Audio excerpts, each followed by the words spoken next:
My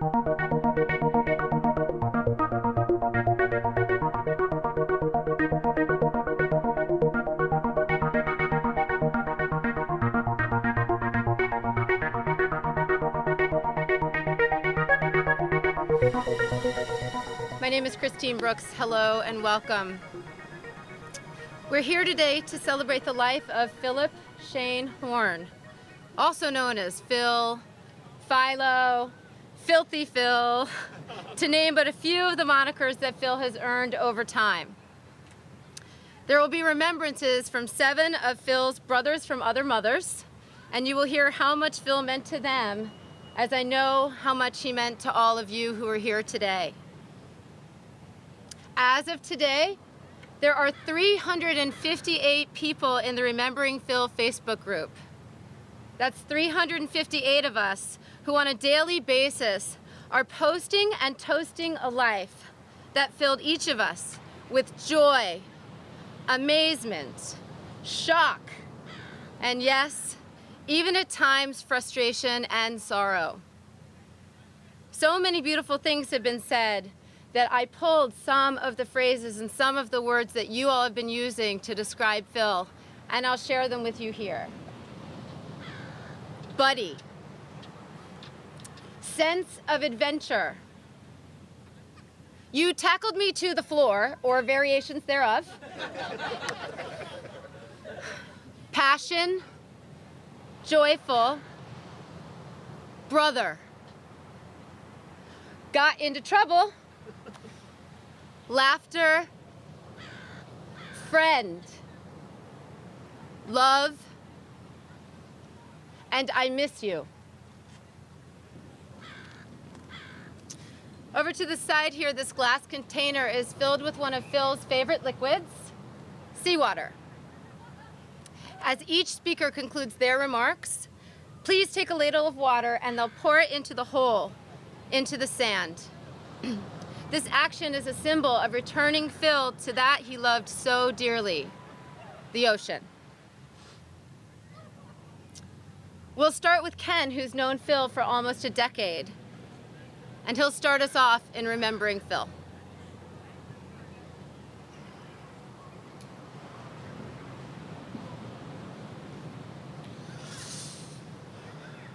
It's a lot of people.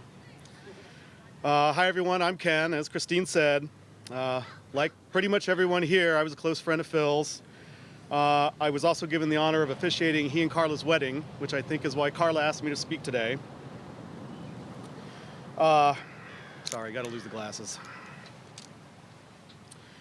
At my wife's memorial last year, I had the experience many times of seeing close friends and loved ones that I hadn't seen in a long time. I got to tell them how wonderful it was to see them. It just sucked. It was for such a shitty reason. So thanks for being here, everybody. It's really nice to see y'all. I just wish it wasn't for such a shitty reason. I first met Phil through Matt. They were roommates about a dozen years ago.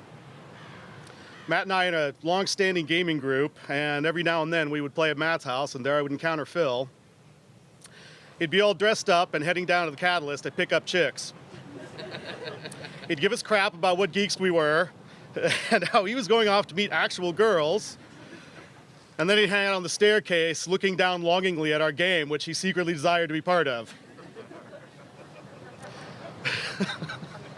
He did eventually find his way to the group for a short time, but then he met Carla and he liked her better.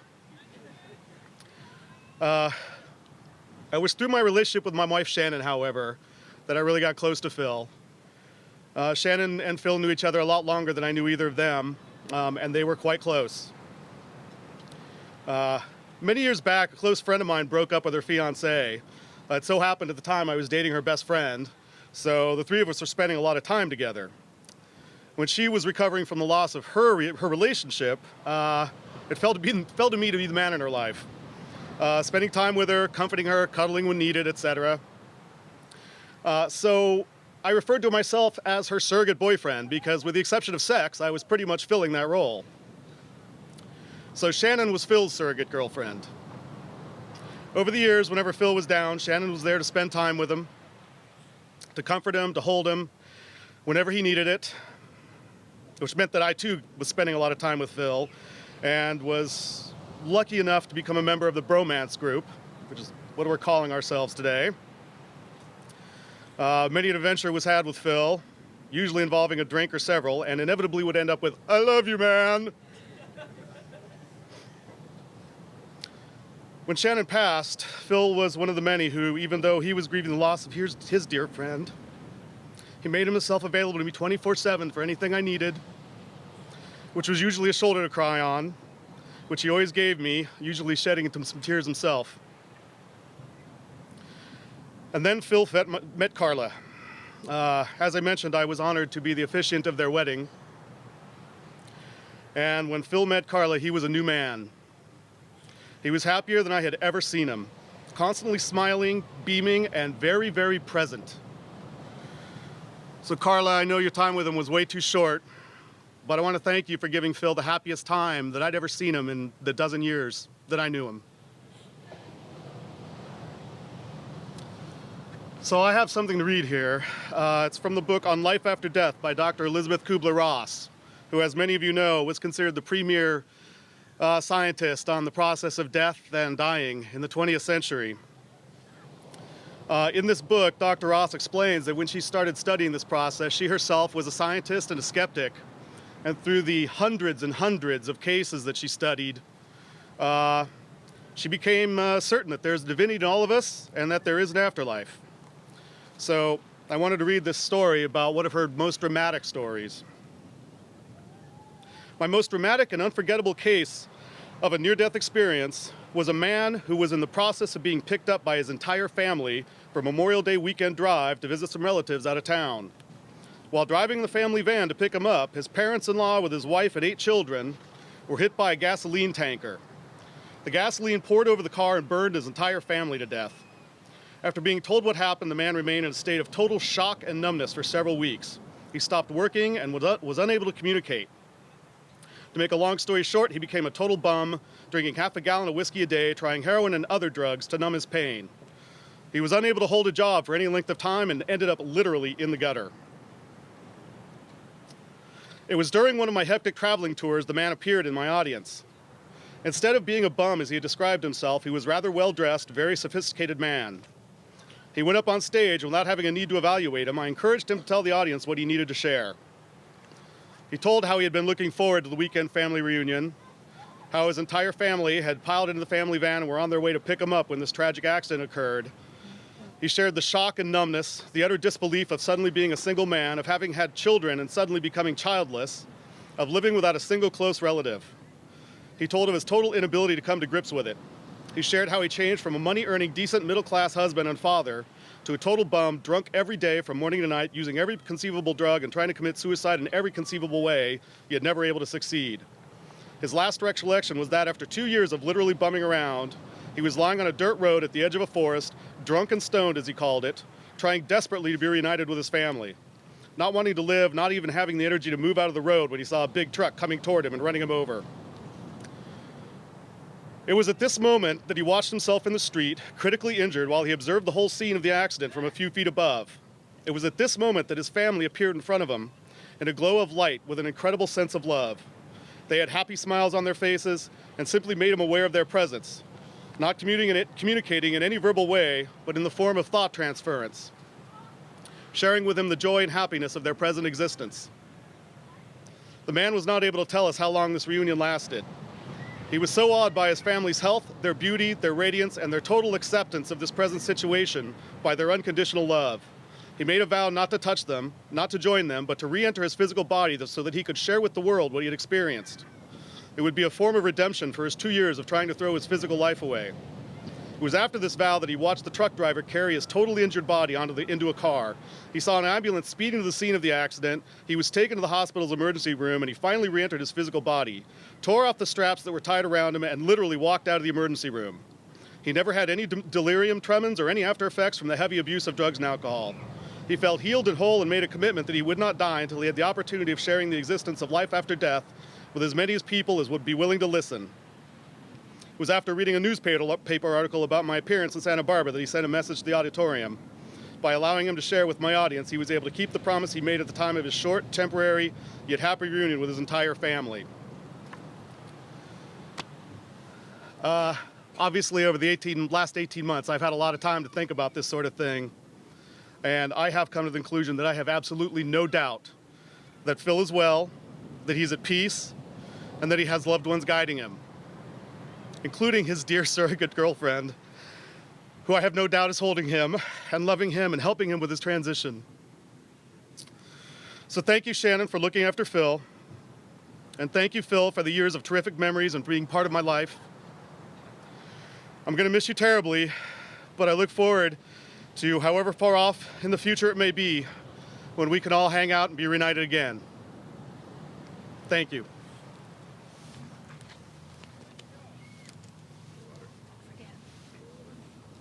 Oh, don't forget. I always have to be reminded of things. The handler.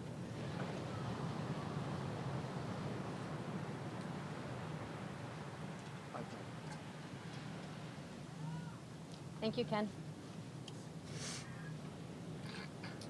Next up is Blaine, who has known Phil for about a decade as well, and he will share his story with you now.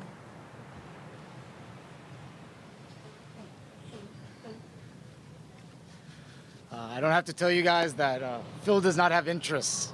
Phil had only passions. He didn't do anything half-assed, and his passions were contagious. And it was sharing with him those passions that I became closest to Phil. Although I've shared many good times in the bar, in the company of many of you, and, you know, had that extra shot of whiskey we didn't need, perhaps started a brawl and was hosed down at a party. Those are not the moments I remember the most. It's the moments that were just me and Phil driving to Monterey to scuba dive together. One of the most memorable times was when we were scuba diving and a sea otter latched itself to my arm and pressed its face into my mask. It was through that I gained a profound appreciation for nature and for the ocean, and that was all because of Phil's passion for the ocean. Surfing, I went surfing days on end with Phil, and it was the moments when we dropped in on the same wave and I looked over and saw what usually is the most clumsy man on land, agile and on a surfboard. It was amazing to see. Phil made it a point to tell me how much he loved me on a regular basis, usually after that extra shot of whiskey. I sincerely regret that I did not tell him as often as I should have how much his passion and his love made a difference in my life. I wish I had told him more, because I am a better and more appreciative person of the world around me because of the passion and love that Phil showed. All I can say is, Phil, I love you and appreciate you, and you will never be replaced and you'll be missed on a daily basis. I love you, friend.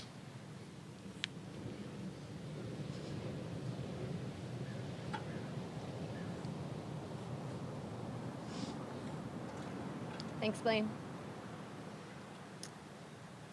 Gabe Jones is up next, and he's known Phil for more than 20 years. So, Gabe?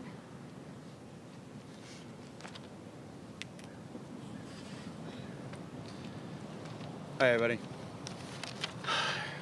My name's Gabe. Most of you probably don't already know me. And yes, I'm one of Phil's friends, but I'm mostly harmless. Mostly.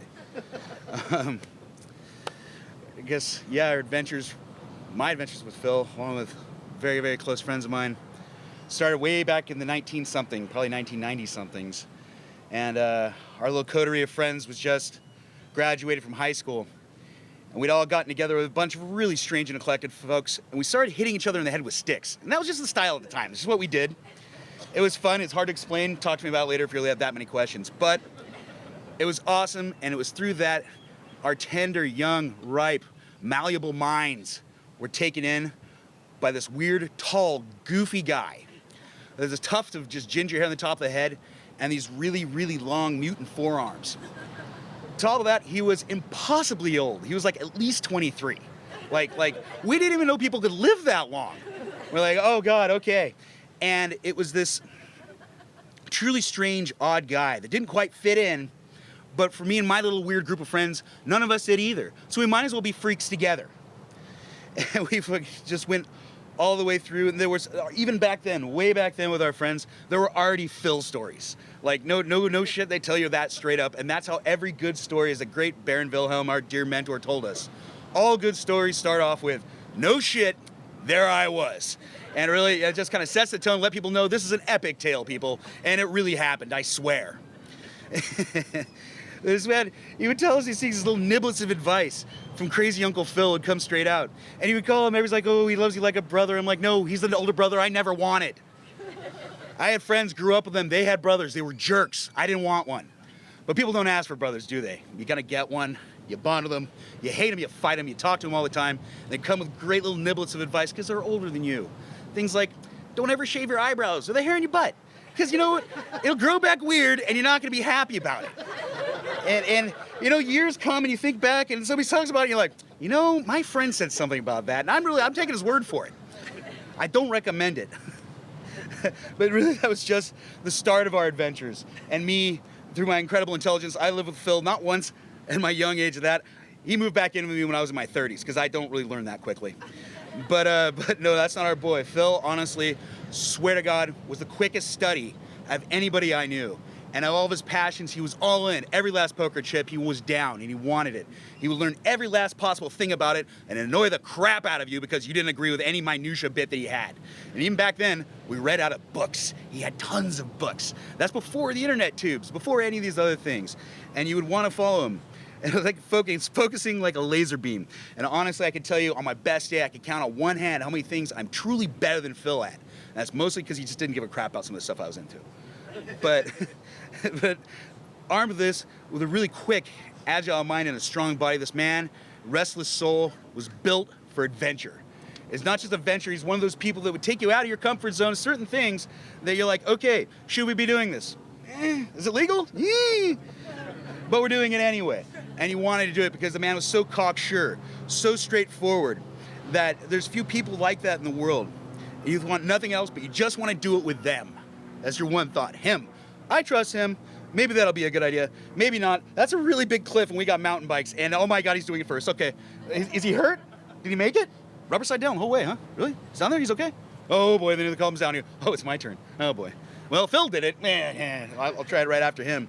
But it's all those moments, yeah, you're pointing on the cliff to Point Lobos, you're holding onto this rock for dear life as the swell's coming up, it's trying to pull you back in the gaping chasm that is the Pacific Ocean. You think to yourself, how did it come to this? Where do we get this? Wasn't so smart? And you look over, but you're with your boy Phil, and he's smiling. He's having a great time. I'm like, this is great. Yeah, no, I'm not afraid. No, I'm right there with you, brother. Oh, Jesus, okay. But with a tight spot like him, you always knew he was there with you. Even if it was his crackpot idea, but it didn't have to be, he would come along with you, just a lot of convincing and a little bit of booze. But the man cut a swaggering figure, but that's not the only things that people remember him for. He was also a very deep, emotional, and sensitive person. Had an eye for beauty and photography. Not just pretty girls, but often the sweeter things in life. And I would tell you, he loved babies, and we sat through any nature documentary that was ever on television. We would watch the whole thing. Saw the entire planet Earth in 3 days. We marathoned it, all the way down. And just, his eyes would well up if you bought him a birthday present, because he never thought anybody ever would. But if you did, and he would try to keep it together, say, that's really nice. I'm like, oh, it's okay, you can cry. I'll make fun of you later. But just to bring him all the way back out, our man Phil, he would not be truly appreciative if I didn't burn him slightly at his own memorial, because, you know, I love him like that. He took an impromptu, unscheduled vacation to Watsonville. That's a different story. But he loaned me his car. It was the nicest thing. It's just beat to crap Mazda 323. And as I get in the car with my friend, we're going off to hit each other in the head with sticks. We're driving back, and he's like, Phil's got a tape on the tape deck. This man introduced me to Tool, introduced me to the greater parts of punk rock, later period punk rock. That's amazing. I fire it up. What are we listening to? Not quietly, loudly, Fleetwood freaking Mac. That's right, queued up to Rihanna, and he was blasting it. Like, that wasn't quiet. I don't know how any of us missed that. But, no, that's a true story. I have witnesses. For all these great stories that we do have about such a sweet and wonderful person, when they pass, you no longer have the new memories. You can't bring it all back, and you can't bring him back.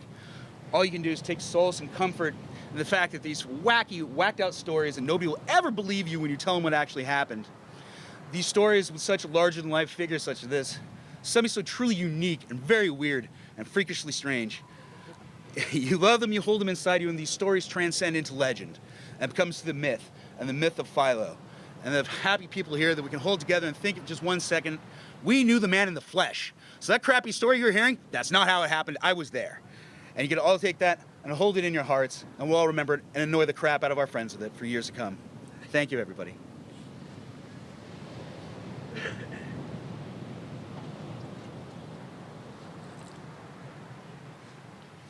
Thanks, Gabe. What? Oh. Okay. I hope we get to hear some Fleetwood Mac later. I love it too. Okay, so Mike Pruitt has been a friend of Phil's for about 5 years, but he told me that it's felt a lot longer than that. So he's going to share some memories from the past 5 years with you now.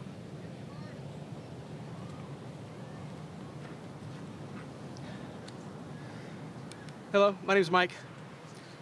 Like Christine said, I've only known Phil for a short time, and I'm jealous of all the stories that I missed out by not knowing him longer. We bonded really quickly, and like everyone else has said, I got the I love you man, I love you so much, usually after the second or third shot.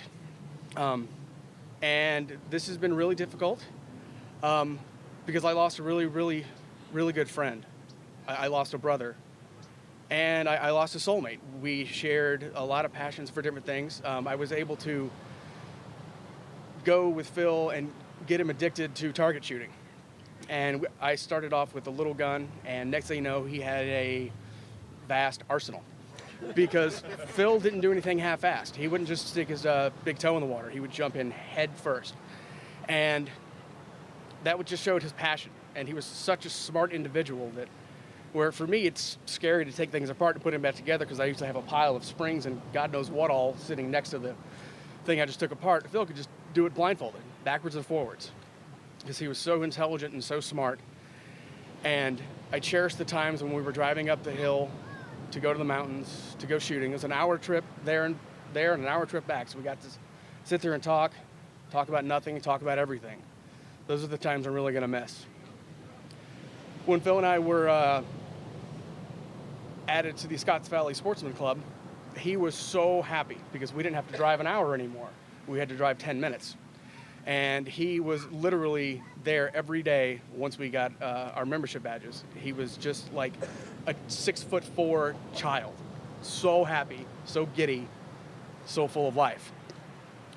Like Gabe was saying, there are a lot of things that Phil is really good at, which is most things he ever did. But I was able to be able to beat him at one thing. We were in Vegas last year for New Year's, and he wanted to learn how to play craps. So I showed him how to play craps on a little iPad game. So went to a couple tables, and he kept losing. And sometimes the way Phil tries to learn things, he just throws money at it. So he kept throwing money at it. He's like, I hate this game. He'd walk away from the table. I'd still be, okay, craps. And he'd come back. He's like, okay, I'm back. Lose all his money again. I hate this game. And that's just Phil. He couldn't figure out the randomness of the dice because it's something he couldn't wrap his head around. But those are happy times, and this is a difficult time for a lot of us. Everyone here knew Phil, and this is a very tough day. But we just passed the solstice, which is the shortest, darkest day of the year, and it's actually my favorite day of the year because every day afterwards is a little bit longer and a little bit brighter. So getting through this, I had something that Phil would say to me and to all of us, kept repeating in my head over and over again whenever there was a daunting task or something wasn't going right. He would always say, "Fear not, fair maiden," and just charge ahead and do it himself. So honestly, for the past so many days, when I've been sad and I've missed my really dear friend, the thoughts of "Fear not, fair maiden" just come right to my head. And it doesn't make everything better, but it's comforting that he would just be like, "Fear not, fair maiden." And I miss my friend, and I love you all. Thank you.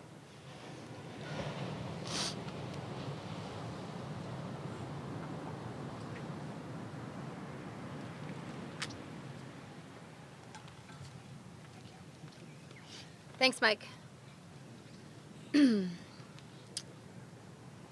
Link Quayle has been a good friend and, as he notes, a fairly regular partner in crime with Phil for 15 years. So Link, bring it on.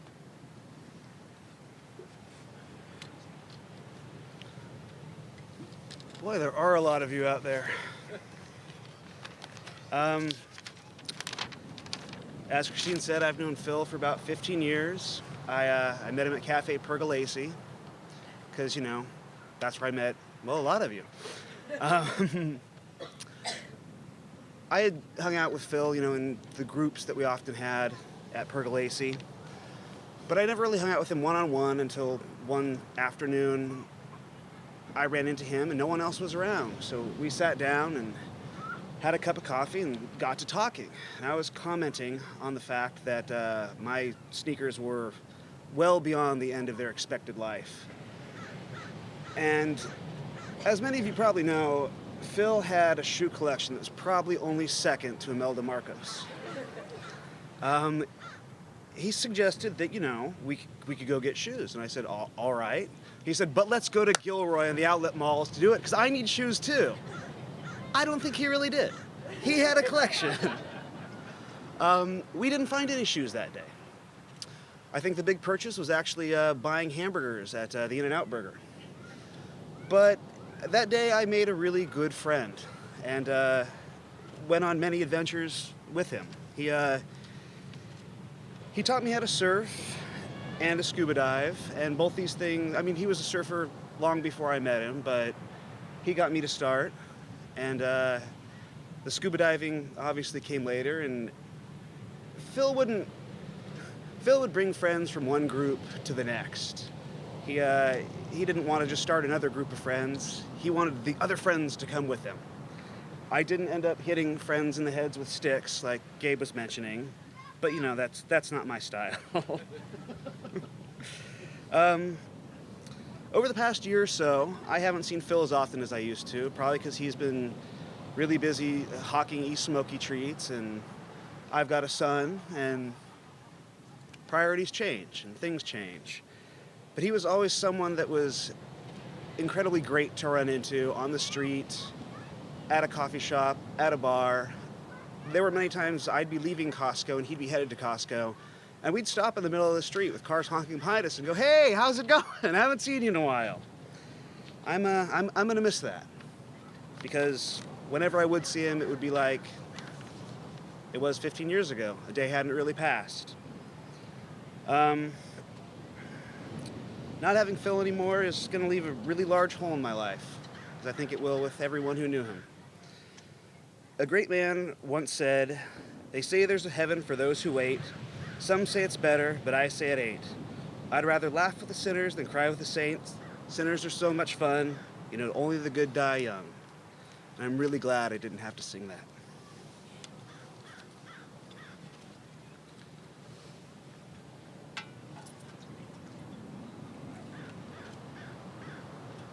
Thanks, Link. Matt Belluzzi let me know that he's been a friend of Phil's for 20 years, as both friend and brother. So Matt, come on. Thank you, Christine. Unlike these young whippersnappers, I am blind. Oh, and clumsy.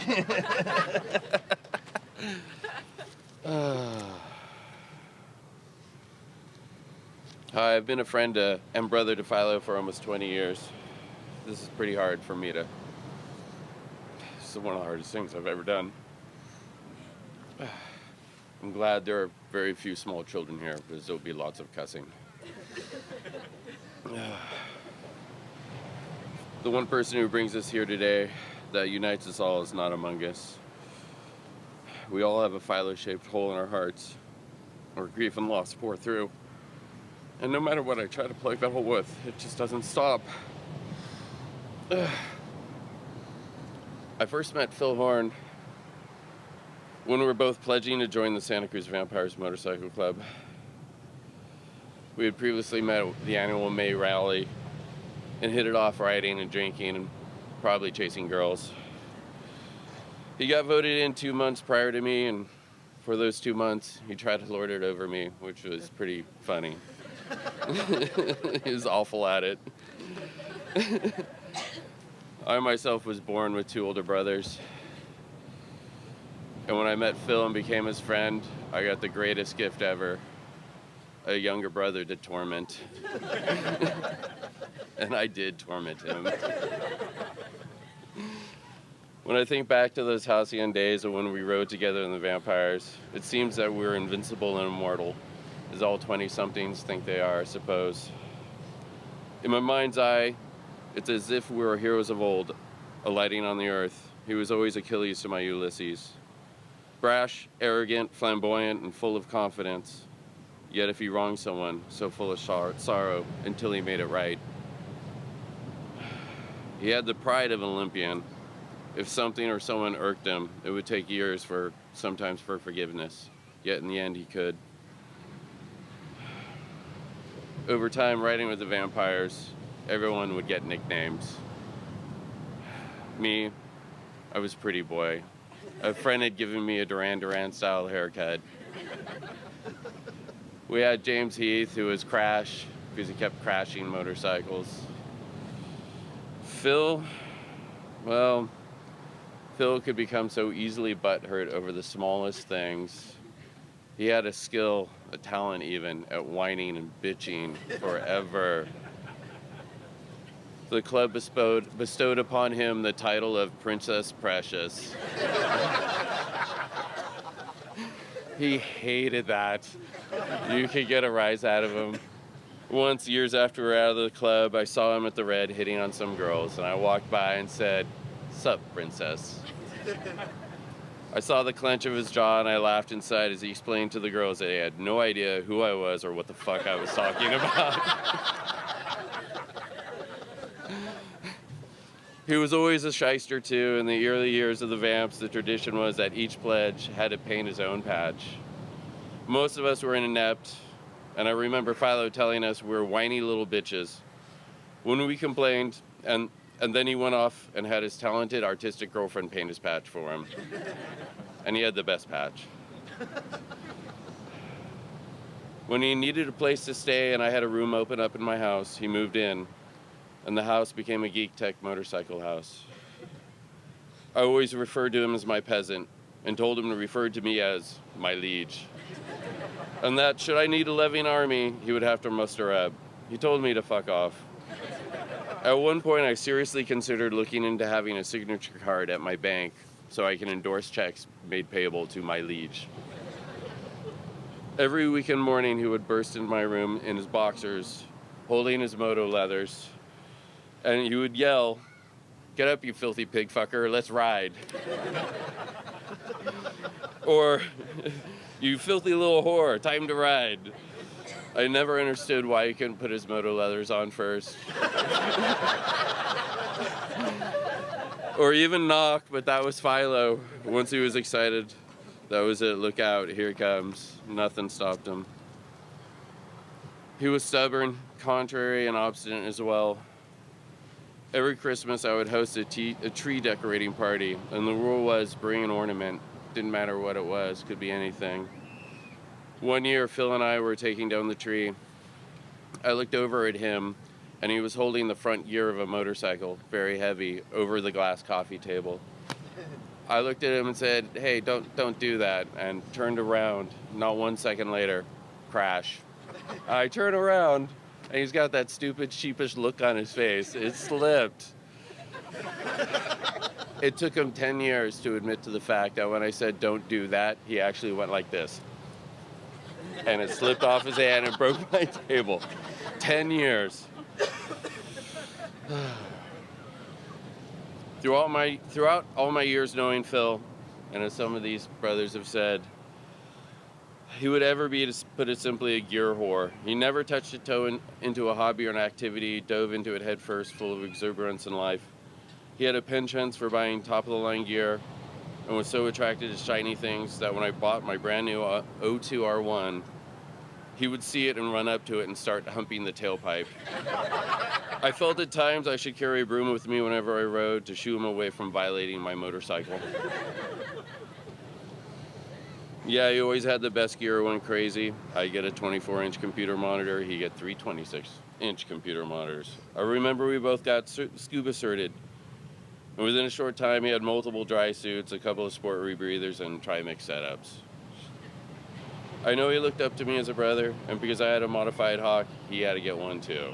Only his had to have better parts.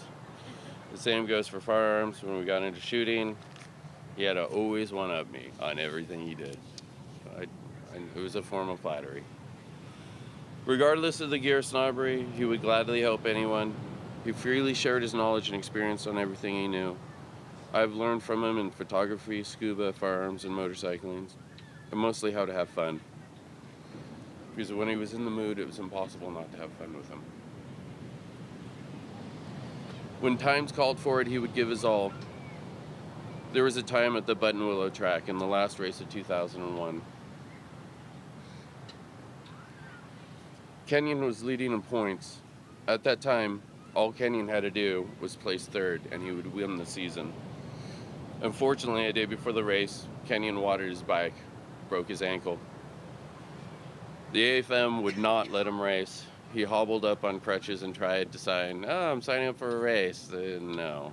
They said if you could get a doctor's note, you could race with your broken ankle. No doctor would give Kenyon a doctor's note. So, Phil memorized Kenyon's information and assumed Kenyon's identity.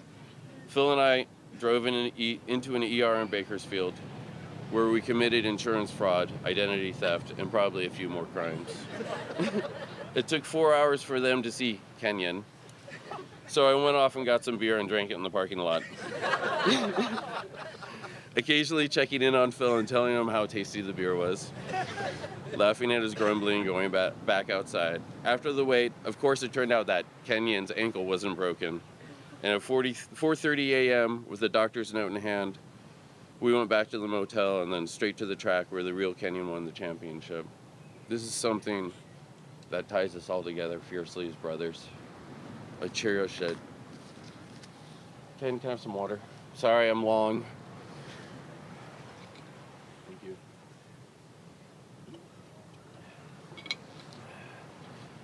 Another thing about Philo is you took your chances drinking with him. After 2 beers, he would get that weepy look in his eyes, and then shit would be either "I love you, man," or wrestling, or even both at the same time. Drunk Philo, he would look at you with those big eyes and say, "I love you." And we'd all laugh at him and say, "Yeah, we know." And he would say, "No, no, no, no, no, no. You don't understand. I really, really love you, man." Well, I love you too, Philo. I'm glad you told me. It makes me happy to know that you also know that you were loved back. This isn't the easy stuff. This is the hard stuff I have to say next. I loved you back, Phil, even in spite of the darkness that was in you. I would be lying and remiss if I didn't mention your darkness. I know the holidays were tough for you and that sometimes you were overwhelmed. At times I could slap your face and snap you out of it.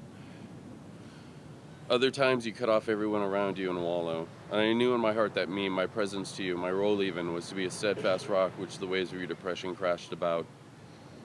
However, I could only provide as much stability as you'd let me. It was horrible when you shut out those you love. I know that weddings are also tough for you. I'm glad I told you the most hurtful thing you ever did to me was leave my wedding 5 minutes after you got there. Stranding link, I might add. That cup, brother. I know you couldn't just come out and say it, I know the reasons, but you know I forgave you, and that's important now. There's just one other thing, Princess Precious. I know you resented Karina for taking even the smallest bit of me away from you. You got over that eventually. The memory I hold dearest in my heart is after the tragedy of Shannon passing, I saw you and Karina become good friends and work well together. I remember watching the two of you sitting at Ken's kitchen table working on the Remember Shannon's bike, and that warms me. It's one of the good things I remember. Okay, that's it for the dark stuff. I'm sorry, guys. Okay. A few years back, my long-running Dungeons & Dragons group, slight non sequitur, had a vacancy, and Ken came to me saying Philo really wanted to play. And I said, man, the next shiny thing that shows up, we'd lose him. I talked to Philo. He didn't remember the conversation because it happened in the red. But yeah, he really wanted to play. He played in the game for all of 6 months, and then something shiny did show up. The shiny thing was you, Carla. At first, I didn't believe it. Wait, you found someone and you're happy? This can't be real, I thought. In fact, the very first words I ever uttered to you were, holy shit, you're real.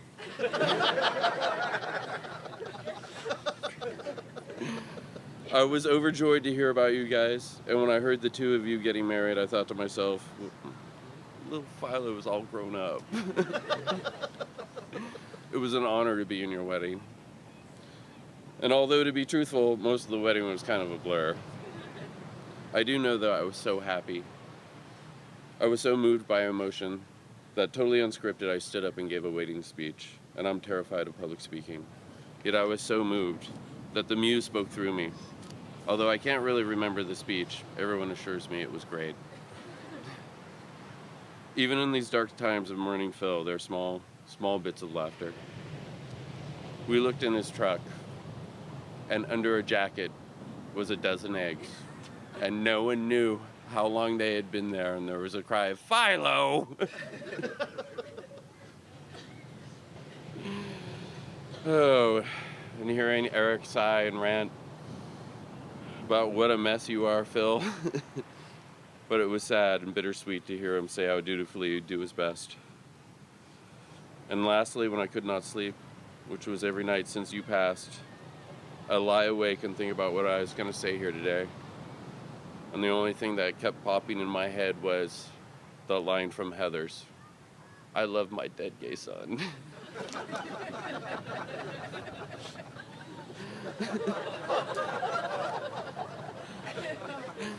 Yes, I will love and miss you forever, Princess Precious Philo.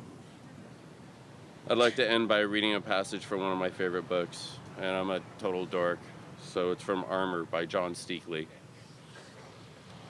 He is the best of us, the best of our best, the best that each of us will ever build or love. So pray for this guardian of our growth, for if he be not truly blessed, then our designs are surely frivolous, and our future but a tragic waste of hope. Bless our best and adore, for we doth bear our measure to the cosmos.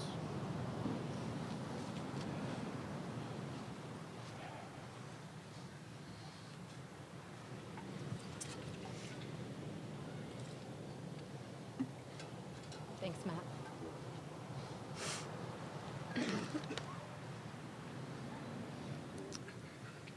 Kenyon Kluge, who was Phil's partner in crime and knew Phil for 16 years, will be the last speaker today. Kenyon?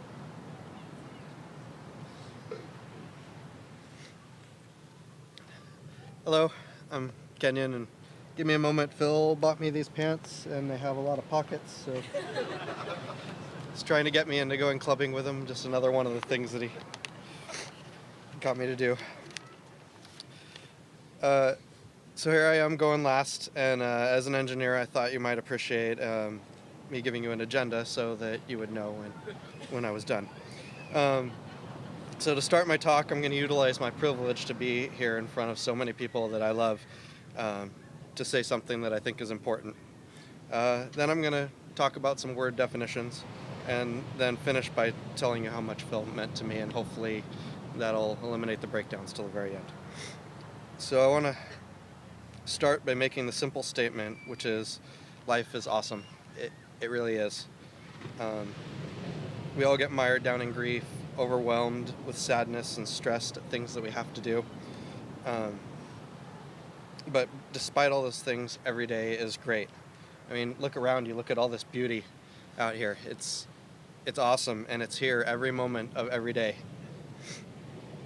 Now look around you, look next to you, behind you, in front of you, at all the people that you're surrounded by. Everyone here, all the people around you, that's what puts all of the rest of this over the top. So think about that. We're sad and we're grieving, but there's a lot of things to be really amazingly happy about.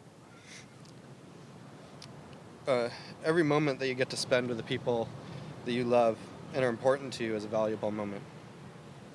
We all walk together through this amazing gift. Some people travel with us for a long time, and some only, sadly, for a short time, and everyone else somewhere in between that. It seemed like Phil crammed a very long time into the time he spent with us, and I'm happy for every bit of it.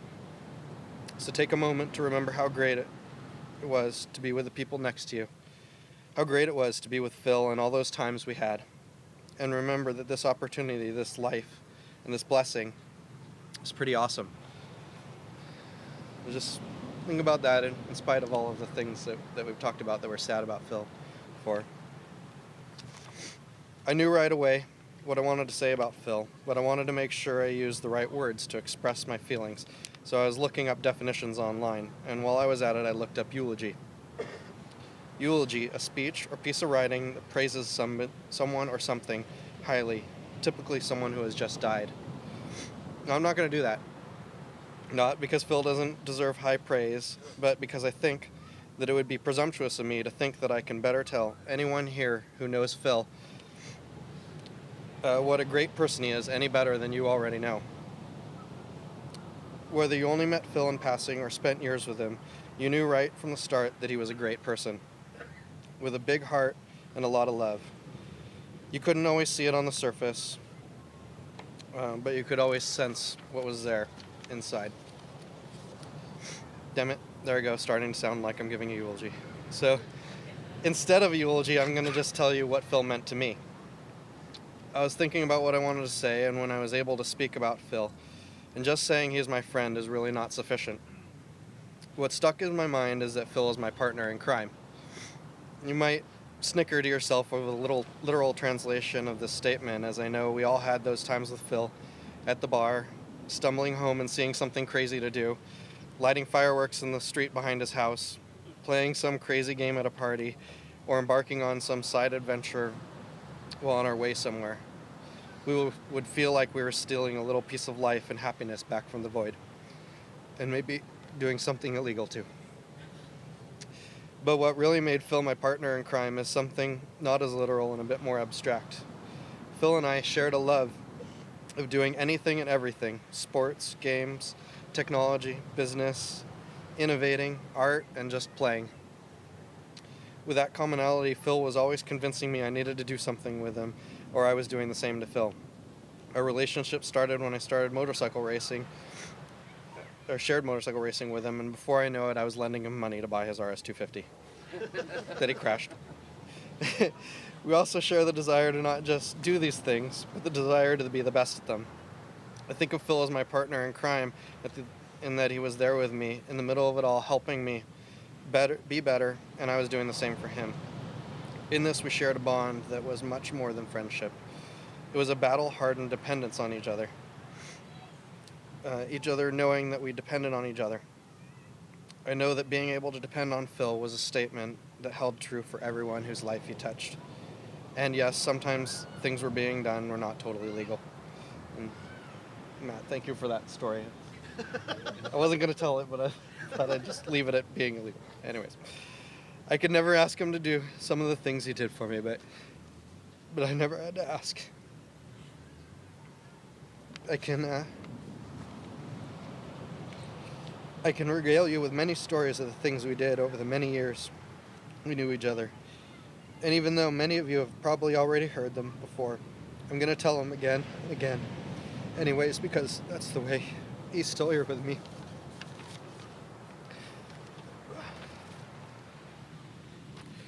So though it may make me cry some more for Phil, if you come and talk to me about things I remember about him, and I hope you do, I'm likely to become animated, wave my arms about, raise my voice, and with a smile on my face, belt out story after story of one of the greatest people it has been my privilege to know. My friend, my partner in crime, Phil Horne. I love you, man. I'm going to miss you. I have one last thing to say.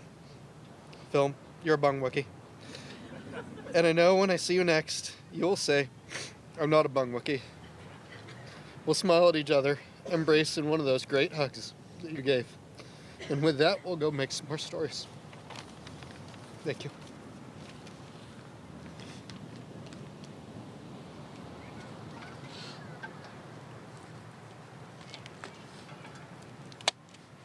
Thanks, Kenyon.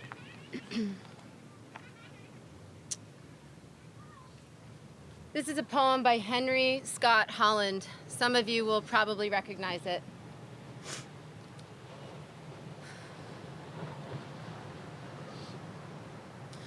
Death is nothing at all. It does not count. I have only slipped away into the next room. Everything remains as it was. The old life that we live so fondly together is untouched, unchanged. Whatever we were to each other, that we are still. Call me by my old familiar name, Philo. Speak of me in the easy way which you always used. Put no sorrow in your tone. Laugh as we always laughed at the little jokes that we enjoyed together. Play, smile, think of me, pray for me. Let my name be ever the household word that it always was. Let it be spoken without effort. Life means all that it ever meant. It is the same as it ever was. There is unbroken continuity. Why should I be out of mind because I am out of sight? I am but waiting for you, for an interval, somewhere very near, just around the corner. All is well. Nothing is hurt. Nothing is lost. One brief moment and all will be as it was before. How we shall laugh at the trouble of parting when we meet again.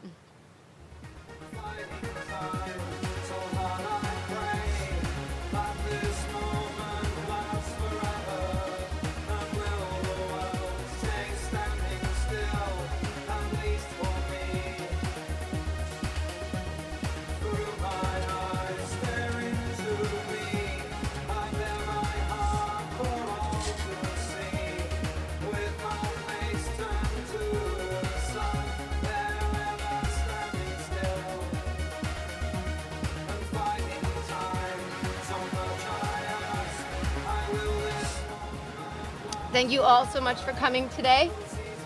Tracy wanted me to let you know that we'll be adjourning to one of Phil's favorite places, the Red Room, where we'll all gather and continue to remember stories of him and celebrate him, and all will be well there. So again, thank you so much.